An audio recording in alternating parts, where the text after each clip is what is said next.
Today, Senate lawmakers voted to acquit President Donald Trump for inciting last month's deadly riots at the U.S. Capitol building, falling short of the two-thirds needed to convict. It comes after days of arguments from Democrats and the former president's legal team. Joining us now to break down these latest developments is Fox 5's political analyst Carl Luna. So great to have you to talk about this.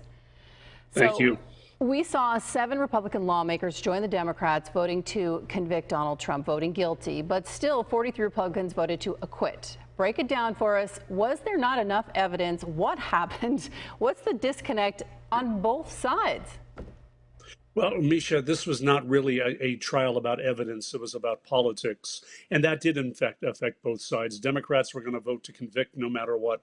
A lot of Republicans were going to vote to acquit no matter what. The 7 Republicans that did vote to convict have something in common. They're all relatively secure in their positions, in their seats. Donald Trump can't really now try to subvert them and make them lose. The other 43, some are true believers, believe the president was not guilty. A lot are like Mitch McConnell, who, after voting to acquit, then gave an excoriating speech talking about how the president had betrayed his obligations, but said it wasn't the Senate's place to hold him accountable. They relied on that constitutional argument. Even though the Senate had said it's constitutional to try the president, they were arguing that they never should have heard this at all. So that was their get out of jail free card. Yeah, that was just stunning. I mean, that was stunning. We'll see what happens down the road or historically for him. But, you know, hours before the final vote, we learned that there would be witnesses called. And then minutes later, we found out there would not be witnesses. What exactly happened? And did the Democrats completely blow it here? Well, that's going to be something we're going to be Monday and Tuesday and Wednesday morning quarterbacking on this. But at the end of the day, I think what happened was they wanted to get the testimony of a congresswoman who said that she had privy to a conversation between Kevin McCarthy and the president, where the president seemed to indicate he knew what was going on and he supported what was going on in the Capitol. All right, they got the Senate to vote to approve that. But then they reached a deal with the defense counsel that they just allow the deposition to be introduced without witnesses. And I think the leadership decided, and the House managers, you're not going to sway Republicans at this point. You want to get on with the Biden agenda. Maybe it's time just to move forward. Though if they had had a longer process, history might judge them better in the quality of their prosecution.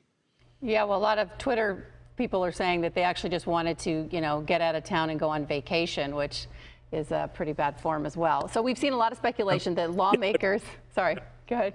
Oh, I was just going to say, I wouldn't hold them to that. I believe that it was a heart gut-wrenching decision to decide not to go forward. But at the end of the day, they wanted to move on with their next agenda. I'll give them that much credit. Okay. A lot of lawmakers now are saying that they could pass a separate measure that would ban former President Trump from ever holding office. What are the chances of something like that happening at all?